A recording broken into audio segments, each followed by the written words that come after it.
Hi and welcome back to my channel. I'm back doing the astrology for the month ahead reading. I think I'm going to probably be uploading these a tiny bit later than usual. But yeah, so anyway, we're going to be looking at the month ahead astrology for the rising signs. And so we're kicking it off again with the first sign in the zodiac being Aries. So for everyone who's Aries rising, yeah, we're going to be looking into what energies astrologically that might help you to work with for the month to navigate this month of January, the first month of 2023. Yeah, so I don't know, there's been a kind of electric kind of feeling which you'd associate with Uranus. But Uranus is also in retrograde, and he'll be moving out of retrograde, I think, in the last week of January.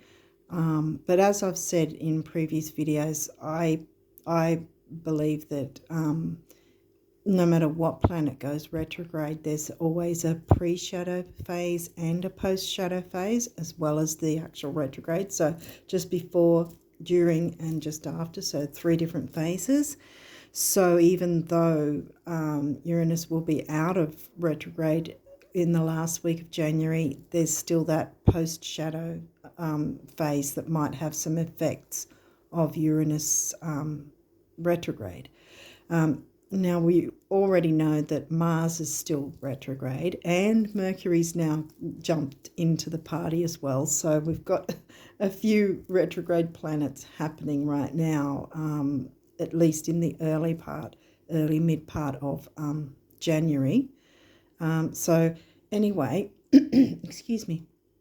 Anyway, we'll get into it now. And again, I've pre-pulled the cards, but I'm not entirely sure if that's going to make the video quicker for you guys or not.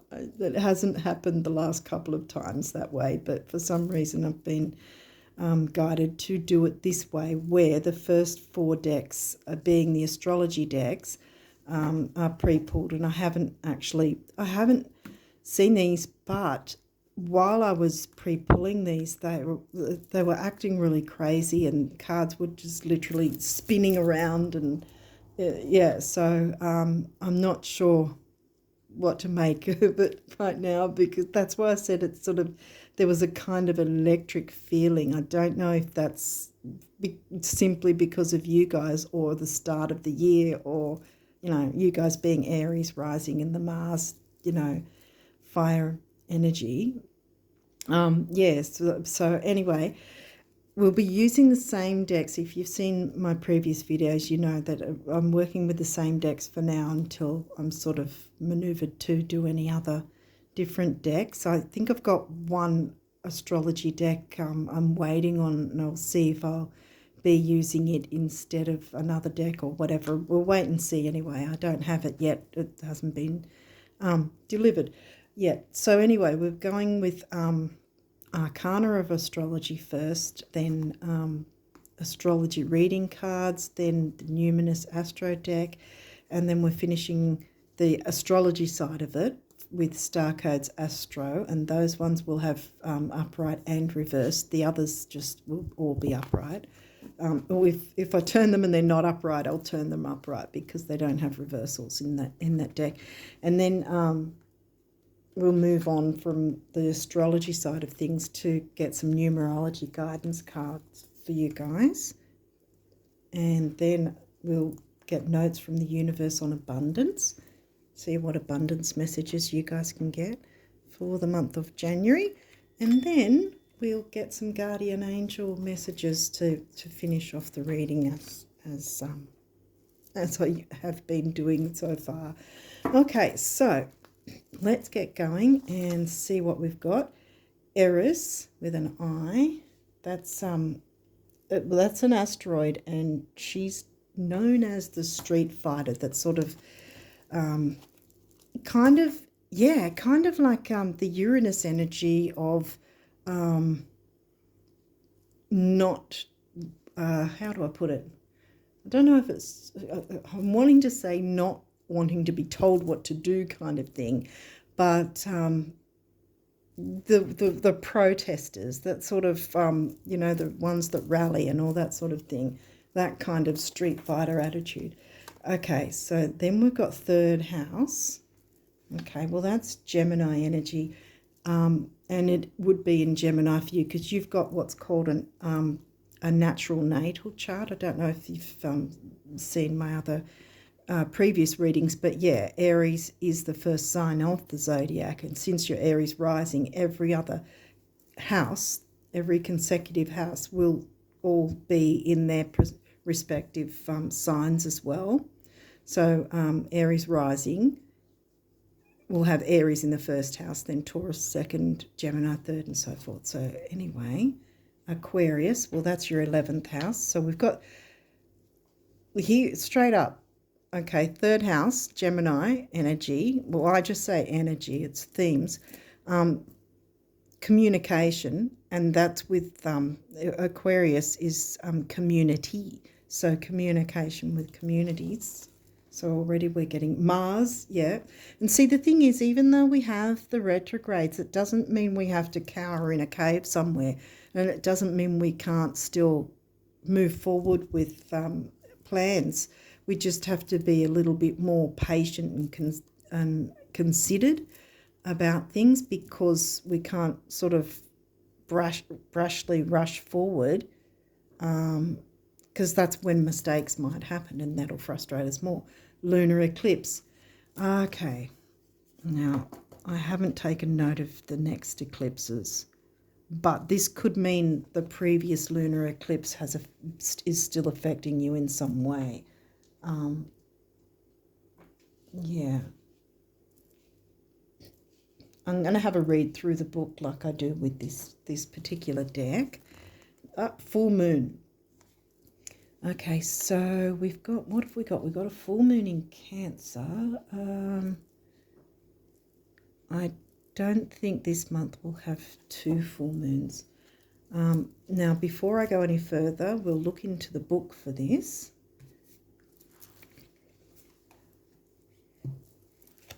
Now, Eris is an asteroid, and he'll be at Eros. There's Eros and Aries. But this is Aries, like I said, the street fighter. So that's, I don't know, can you see? Oh, you can see it in here. That's the same one. Feeling jealous and angry. Yeah, well, Mars, retrograde. See, this is where the retrogrades can have us feeling frustrated if we're not moving forward as fast as we want to. And with Mars being your ruler, because you're Aries rising, and Mars is the planetary ruler of Aries, with the retrograde, it could have, well, it does, even if someone's not Aries rising, they're still going to feel frustrations with things not moving quick enough, kind of in the direction that they want. So this is where I've said, if you try to pull back and be a bit patient with things, you can still progress forward. Just be a bit more considered with what way you want to move forward, kind of thing, if that makes sense. Sorry, I always get on a tangent when anyway, feeling jealous and angry, these are both healthy emotions, but don't let them consume you entirely. Yeah. Or you may not be invited to the party. Yeah, see, because we have now got Mercury, the communications planet, in retrograde. So that's, I mean, there's the stereotype of electronic things going haywire, but Mercury's all about communication, not just electronically, but verbally, written word, everything. So yeah, so it's a time when we need to slow down in a way, not completely stop, but sort of, yeah, I think I'm going in circles. I think I've explained it already. Sorry, guys. So anyway, it might feel satisfying to lash out in the moment, but if you channel that anger into something more productive, you will yield much better results. Yeah, so we've got, what is it, Mercury, Mars, and Uranus, which is the ruler of Aquarius, all right now in retrograde, and I'm pretty sure they still will be by the time you see this video, if you're watching it in January 23. Yeah, but still you can move forward even with all the retrogrades, and you can make it work to your advantage. But this is the thing, if you kind of know, okay, this is the case, these are the ones that are retrograding, this is how they would affect me as while they're in retrograde. So if I just, because in a sense it's kind of, in a general sense, whenever you've got a retrograding planet, it's sort of about taking a step back in a sense and evaluating things, considering things, in even looking within in a sense as well, sort of, yeah, to sort of take stock of where you're going, like where you're going with your activities and your actions, where you're going with what you want to break free, Uranus energy with about, what was the other one, Mercury, and how you're communicating that. See how you're communicating moving forward, how you're communicating with communities, and wanting to beat your own, dance to your own tune, beat your own drum, dance to your own tune kind of thing, while still being considered with how you're communicating in a community kind of thing as well. Okay. Aries can also point to transgenerational trauma and its effect on our daily lives. We carry the stresses of our ancestors inside of us, and this shapes our responses to certain triggers on a cellular level. These traumas can be on an immediate family level, but also a societal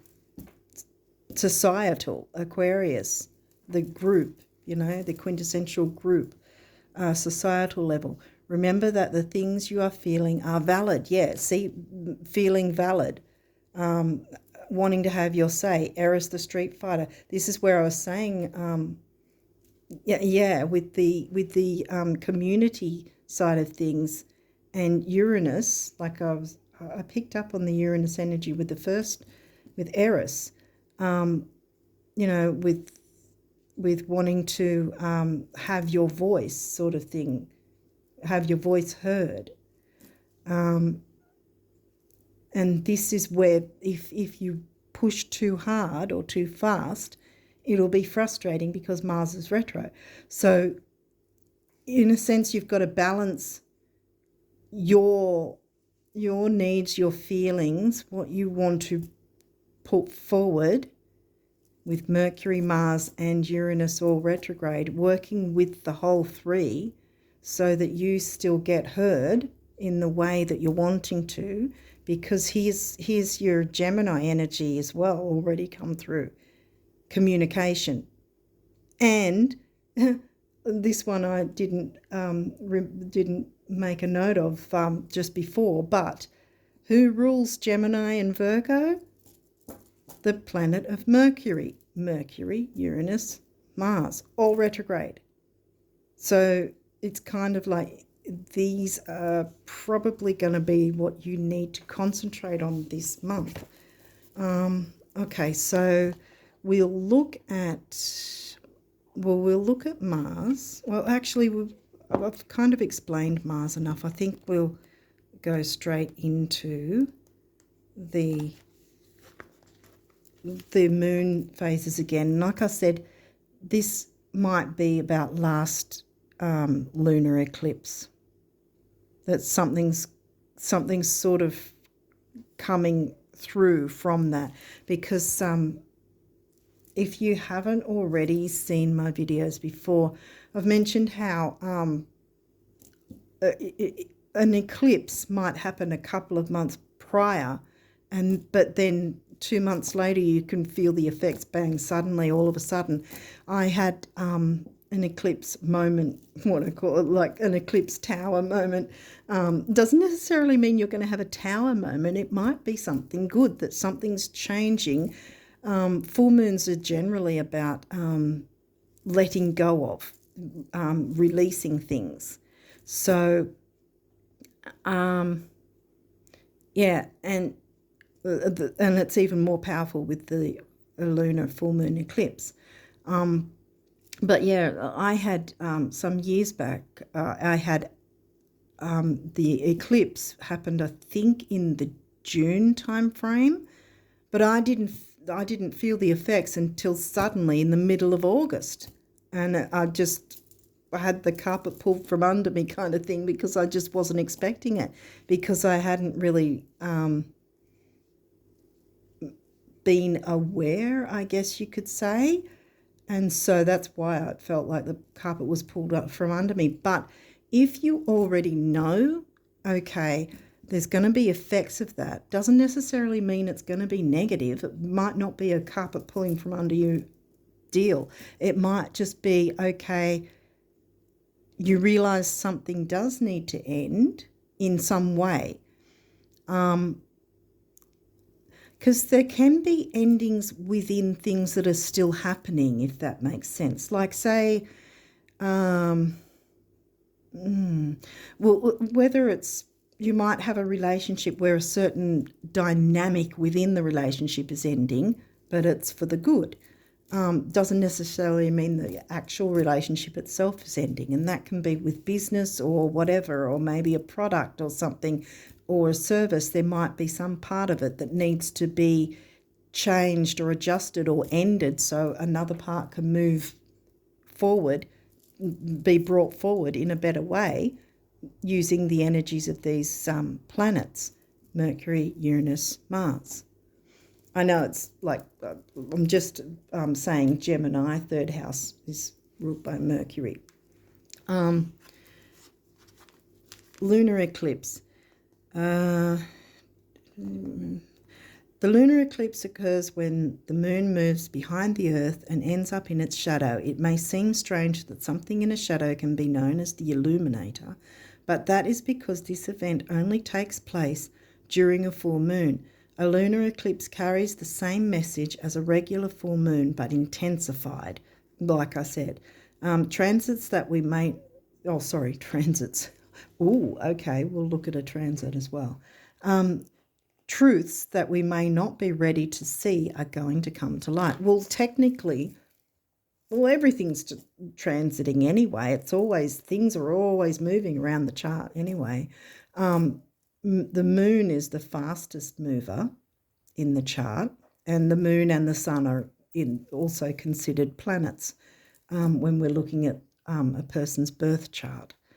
Yeah, I think that we've covered that now, because if you're seeing this before the full moon in Cancer that's coming up, it might be a good idea to take a note of that. If you do moon work, release everything you can. I highly recommend that, because you've got some pretty powerful energies here to work with. And I was just, like I said at the start, I was feeling the electricity, and it didn't feel negative. It was feeling positive. It was feeling, exciting. So it's not necessarily that, oh my God, an eclipse, oh, let's all be frightened with 3 retrogrades and an eclipse. No, because the thing is, the eclipses will be difficult if you're holding on to something that deep down in some way is not good for you, or it's holding you back in some way. And that's where, if you don't make the effort yourself, then the eclipse energy goes, well, if you're not going to do it, here. And then it's really unceremonious, and like I did I felt those few years back. Literally, I felt like the ground was opening up and swallowing me whole pretty much. It was just a terrible experience. But because I wasn't aware of working with the energies ahead of time.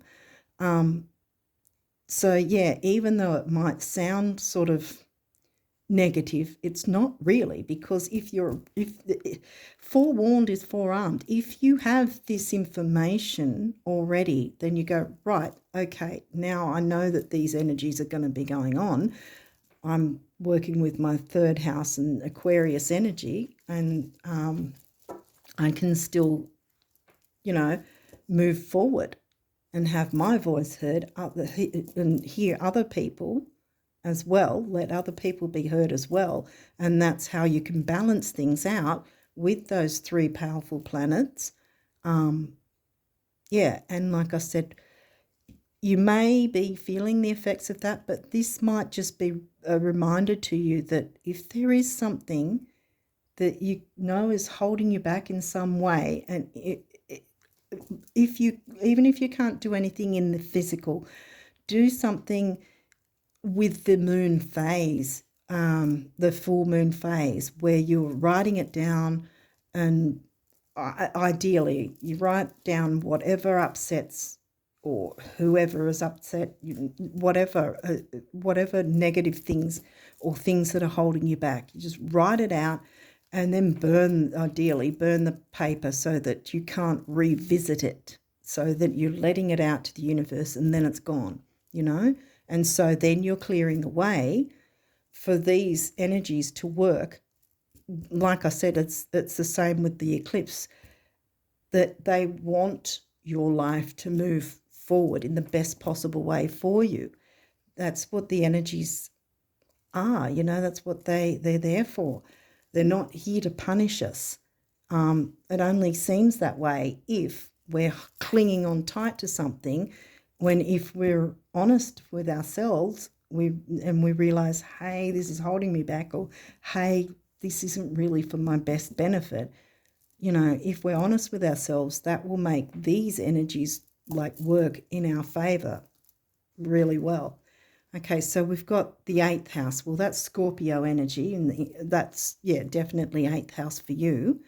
That's about debts. There's 2 money houses. Taurus is the 2nd house. Excuse me. And Taurus is this in the 2nd house, and Scorpio is in the 8th.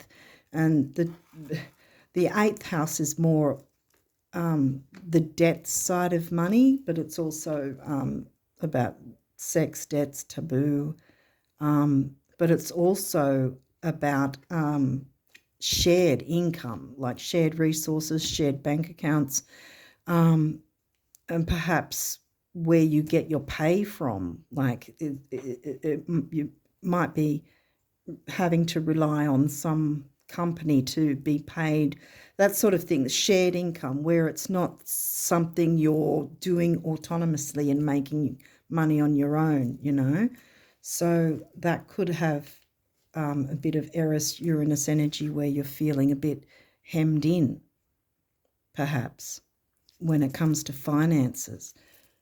Okay, well, it says here, this transformational area of your life is about shared resources, and intense emotions. And, well, money, for starters, can be quite intense, especially if things aren't working the way we want them to.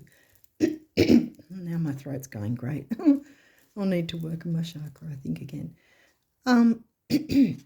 Anyway, we've got Neptune. So you might want to see where Neptune is in your chart. It's your fantasies, yearnings, longings, and potential for illusion. And see, this is also because there's positive and negatives of each sign.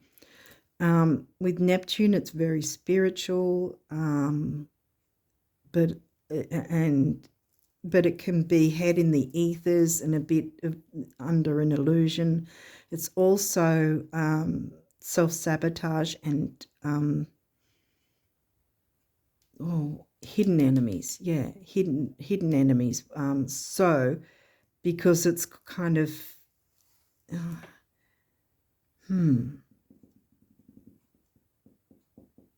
So you can sometimes not be aware of what's going on with Neptune if it's in the negative sense. We'll see other cards that have come through, but if you're working with that, well, like I said when I started this, I didn't feel anything negative. We got first house. Well, that's your rising sign, Aries rising. What people see and the impression you give, right? Okay. Yeah, because this is also a Mars thing, especially if you're feeling frustrations with the retrogrades. That's not the impression you want to give, because when someone's frustrated, they will be that little bit more quick to anger. And I'm not, no shade on you, because any sign can be quick to anger. But yeah, so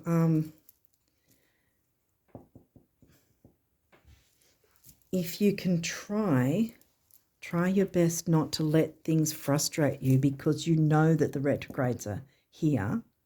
And we're going to have some more retrogrades further in the year. But for now, we're just dealing with the three main ones that have come through. Let's see what else is. Ninth house, well, that's Sagittarian energy. That's about higher learning and travel pretty much. And we've got communication. Gemini energy is early learning. There might be something to do with teaching or learning. The numinous, I'm going to have to pull out the book for that one, because I think this one is about similar to Neptune, you know, how a nebulous Neptune is sort of head in the ethers kind of thing. What does the card itself say? Sorry, I can't read it through the camera. It's always fuzzy. The unknown, the unknowable. Here, like I was saying with Neptune. ESP, see, there's still the spiritual side of things. Psychic abilities, the cosmos, universal truth, oneness, source, the unnameable. Shadow work. Yeah, Phoenix rising. Remember, there's the positive side of Scorpio 8th house is the Phoenix rising. Once you deal with that, you will be the Phoenix rising. Okay, universal truth, oneness, source, the unnameable, shadow work, inner knowing, tingling, ghosts, other worlds, space, enigmas, the occult, that's 8th house as well, intuition. Okay. I may not actually have to read it after all, because I think we've got the point there. Capricorn, well, that's your 10th house. So now we're looking at work and ambition. Okay. We'll see. Next, oh, see, some of them were up. This isn't reverse, but I think that's just a shout out to, yes, Uranus is in retro at the moment. Revolution, see, the street fighter, the one that wants to get out in the streets and protest and say, you know, what is the saying? We're mad as hell and we're not going to take it anymore, kind of thing, you know, that sort of energy, which you have to tame the Mars side of things with that as well, because you may feel that way. And especially if there is something about money and shared income with this 8th house, then if you're feeling like you're getting a bad deal in some way, then that's not going to help the frustrations get any easier, and it won't help communication. Yeah, okay, well, let's move on to it, because you've got quite a few of these cards that, like I said, they just jumped all over the place. What have we got here? We've got the moon. Yep, I think it's a reiteration. If you don't do moon work and you're open to it, I highly recommend it. And here it says perception. Now, these cards have upright and reversals. So this is upright, which means it's good. It's the gift that we'll be reading it from. Oh, Vesta, home and hearth. That's your 4th house. Can see an energy. It's in reverse. We'll have a look in the book what that means. 6th house, well, that's Virgo energy, and that's health, service, duty. Yeah. And it's upright, so it's sustainability. So that's a good thing. Okay, Saturn's upright. So that's also good. I don't know if it's going to get in the camera or not. Then we have conjunction.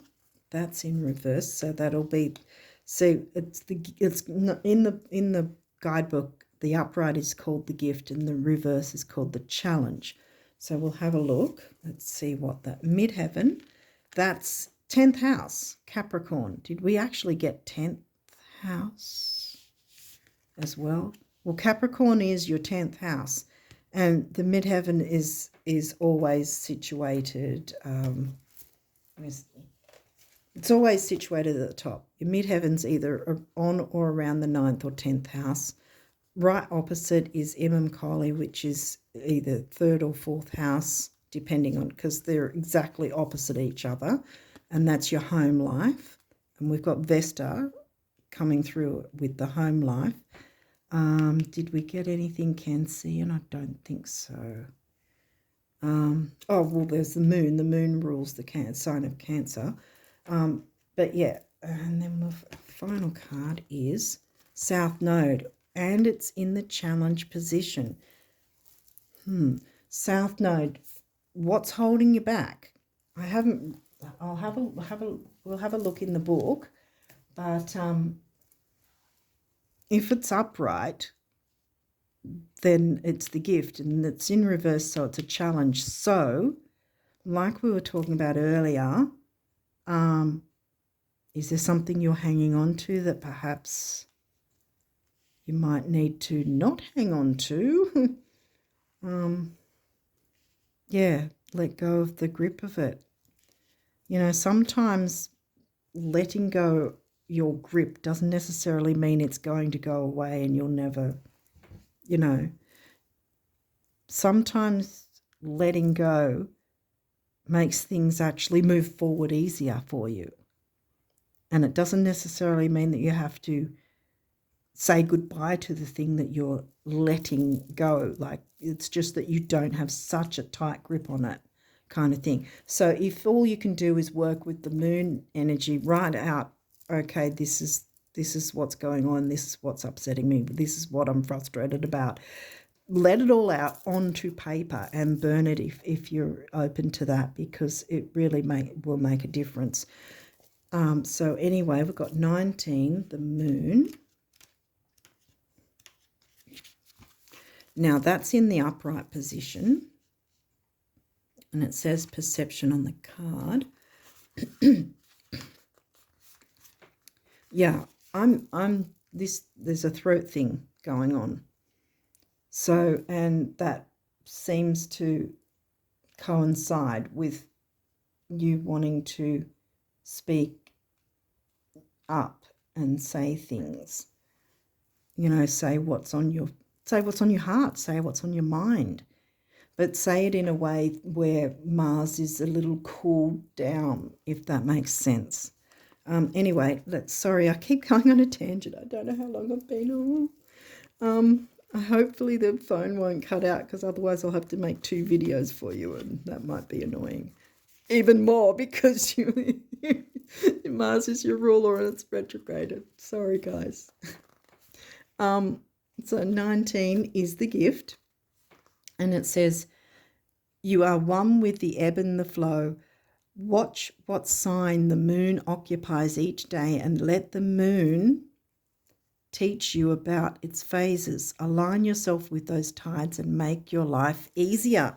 That's what we've been saying. It's not just me. I don't get all this from myself. Anyway. Okay, so now we'll move on to Vesta 32. Like I said, Vesta's usually about the home and half, and it says half there, but it's in the challenge mode. So there might be some trouble, some sort of difficulty with communicating something in your home. Maybe you work from home. Well, let's read the challenge and see. Vesta warns you to share yourself rather than sacrifice yourself. Wow, there's a difference. Your hard work at holding the situation together. I haven't even got to the South Node, and I think that's what's going on for you guys. Sorry, but let that grip go. Let the grip go, guys. And you're going to move forward that way a lot quicker.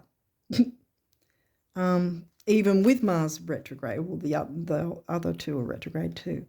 Your hard work at holding the situation together may be ignored or taken for granted unless you know your worth. Yeah. Home and hearth. And right next to it is the moon. Pretty much the womb of the chart. Really. Know your worth. Right from in the core of everything. Know your worth. Okay, so 44 is upright, so that's a good thing. And we have 6th house in the gift position upright. You can create a beautiful and sustainable ecosystem out of your life as you pursue a delicious, healthy work-life balance. Work-life balance, yeah. Balancing things with the home and your work. Capricorn, midheaven, 10th house. Yeah, work-life balance. And Saturn is the ruler of Capricorn and the 10th house, which, like I said, you've got natural natal, so 10th house and Capricorn are going to be both Saturnian for you because the sign and the 10th house are both Capricorn energy for you. Next, we've got Saturn, and Saturn is upright, so that's a good thing because Saturn's often got a bad rap. See, this is the thing too. Sorry, my mind's flying around all over the place.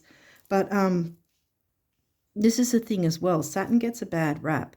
But what we're seeing here, what I seem to keep harping on about is taking a bit of a step back, slowing down a bit so that not a complete stop or halt, whatever. You're still moving forward, but you're being more considered, which is going to make Saturn happy, and Saturn's upright, so that's a good thing.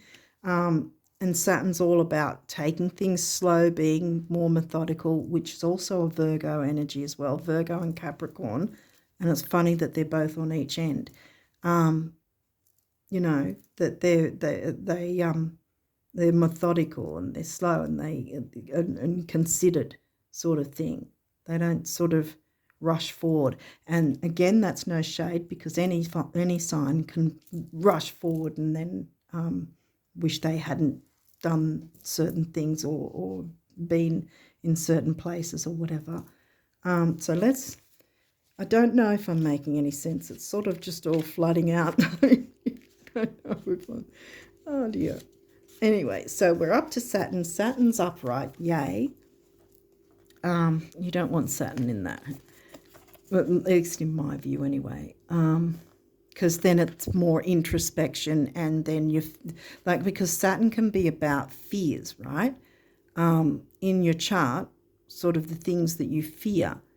And if there's a little R next to it, it's been retrograde when you were born. And that will mean that the fears that you have are more internalized rather than coming from the outside experiences of the world. So you're internalizing these whatever fears depending on where Saturn is in your chart and what sign and what house it's in. So anyway, Saturn is in the gift position for you. Yay, like I said. Okay, the ancestors, ancestors. We mentioned ancestors somewhere else earlier. Okay, the ancestors call you to wisdom and maturity, to know your gifts and limitations. Yes. This process may be an initiation, a test that empowers you. Yes, see, this is the thing. And you will feel empowered with the Phoenix rising. Yeah, know your worth. Okay, we're going with conjunction. Now, conjunction it just means in a house section of the chart, anywhere. If there's two or more planets, it's a conjunction. Three or more is a stellium. And in the section of each house, if they're the same. So we're up to conjunction, and that's 51. Gee, I hope I'm not going to run out of space. I don't want to sort of have this cut out. So I'll have to try and move quicker. I just get sort of, I don't know, I get excited when I see things unfolding, and I just have all this information that floods into me. Anyway, 51 conjunction, and you've got it in challenge. Be wary of relationships. Did we have Libra? Libra's the 7th house. Anyway, relationships, community. Be wary of relationships that ask you to shrink yourself to fit them. Yeah, exactly. Know your worth and your gifts. Speak up if you need to with slow and considered actions, because you don't want to go, I feel this way and you are doing this wrong, and you don't want to come at it that way. Not saying you would, but in a sense, with Mars retrograde, anyone's probably going to, no matter what sign, they might come they might come out that way and be like, because of the retrogrades, we can be more frustrated, which then filters into our communications with each other, because as humans we communicate. That's what we do, and so we don't want to discolour our communications because of frustrations with things not moving quick enough. If we know, okay, we're going to have to pull back, do our Saturnian thing, make Saturn happy, clear whatever we need with the full moon energy that might actually be lingering from the last lunar eclipse, and then we can move on with these energies in the best possible way. So we can still say how we feel, say what we need to say, and be heard, or while we're allowing others to be heard too, if that makes sense. Did I read it all? I don't think I did. Yeah. Be wary of relationships that ask you to shrink yourself to fit them. No. And value the conjunction over individual growth. Okay. 36. Back here. So I like it when it jumps straight to it. Now this is midheaven, and that's about your work life. And that's upright, so it's the gift. Underneath all worldly sense of ambition, Capricorn, and work life, is a soul's longing to live out its potential. Listen to the call, your soul's longing, your intuition, Phoenix rising. Get what you need to off your chest in the most considered way. And if you initially can't do it physically or in person with whoever might be the cause of the frustration, or whatever might be the cause of frustration, if you're initially not able to do anything about it in the actual physical world, do something about it via the moon phase. Clear what you can, because it will make a big difference. Now 33 is the south node, which in general terms, the south node is what we're moving away from, and the north node is what we're moving away to, which is why I felt with this being in reverse that you're still hanging on. It seems to be the energy around this reading. So if you can release what you need to release, don't have such a vice grip on it, and you'll move forward. Okay, so south node is in the challenge position, and it says, under stress, you may fall back on familiar defenses and relive what you've always lived. PTSD, flashbacks, and addictive habits. Addictive, that's another thing. I was going to mention that earlier, but I thought not. Addictive habits is something that Pisces, Neptune, 12th house. Neptune rules Pisces in 12th house anyway. And with health upright, look after your health by not having, trying to work against having addictions. And that addictions can be in anything, although obsessions or food, drink, alcohol, sex, 8th house. Because it's only going to hold you back. PTSD, flashbacks, and addictive habits or relationships all operate around your south node. Right. And so that's the challenge. So you need to clear that so you can move forward. There's another deck, I think it's Yasmin's Moonology one, where the South Node card actually says, don't let your past hold you back. And I think this reading is pretty much saying exactly that. Have your say, let your feelings and your thoughts be heard by others.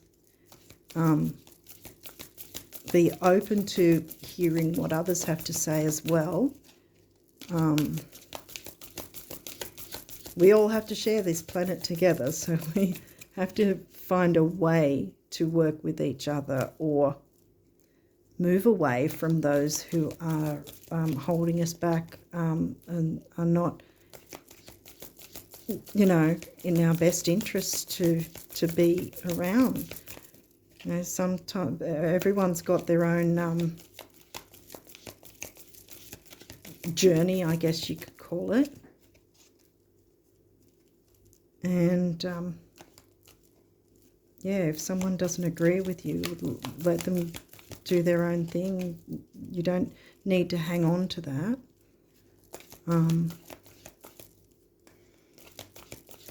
Okay, so what does the numerology...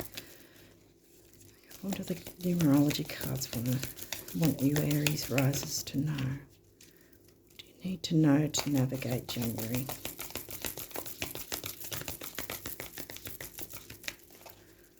Okay.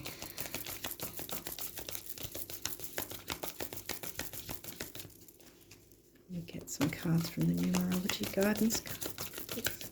Oh, I think one wanted to come through then. I think these two here.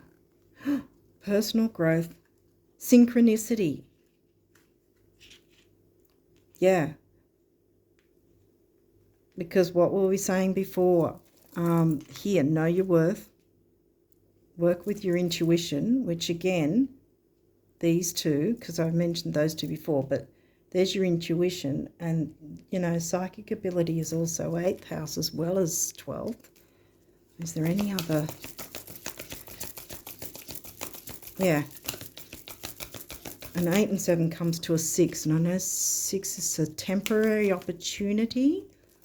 So, work with these energies in January. And and then you're making the best possible use of those retrogrades. Because they're not here to punish everyone. They're here to help us clear things away that aren't working in our lives so we can move forward. That's pretty much the bottom line, really. And the only, like I said earlier, the only reason it can seem negative is if we're clinging on to something that isn't really for us, especially if there's something so much better that we don't even know is on the horizon for us. Okay, is there any other numerology cards before I move on to the next?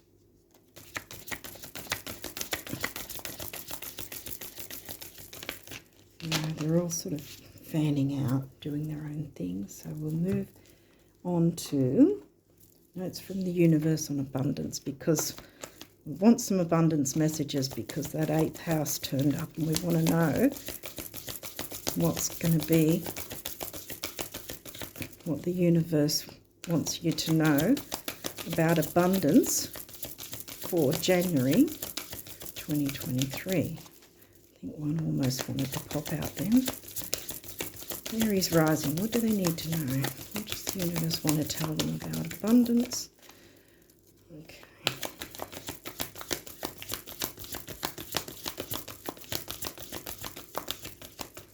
Okay, Aries rising. Abundance messages for Aries rising. They're all over the place. Okay. Sorry, guys. What abundance messages do you want Aries rising people to know?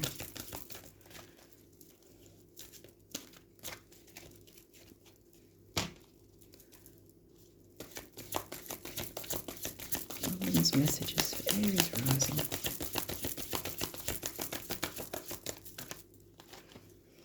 Okay. They're taking their time. Come on, guys.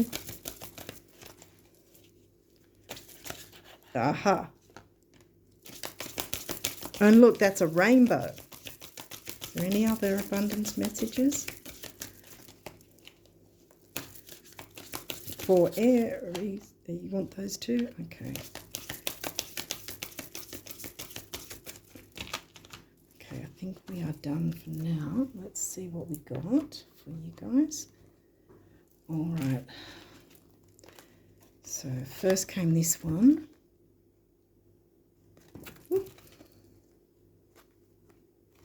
It's this way. Behold a new day with rainbows, sunshine and blue skies, new players, rebounds and recoveries, abundance, health and harmony, just like you've been picturing them, right? Right? Please tell me you've been picturing them.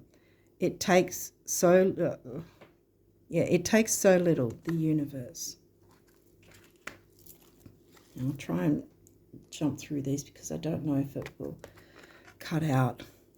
What good does it do knowing approximately where the treasure lies yet never digging, having a bank account with millions in it but never writing a check, or discovering the fountain of youth but never drinking a drop? You must live the truths you discover. You must break your old rules, defy logic, be the change, dig, write the check and drink eternally, one little step after another. There's no other way, the universe.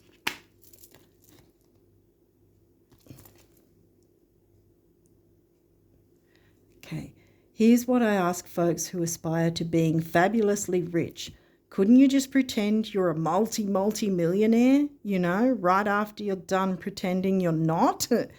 Exactly. It's all pretend, the universe. Now, I don't know if it's going to cut out or not, but we'll try and see if we can fit in some guardian angel messages.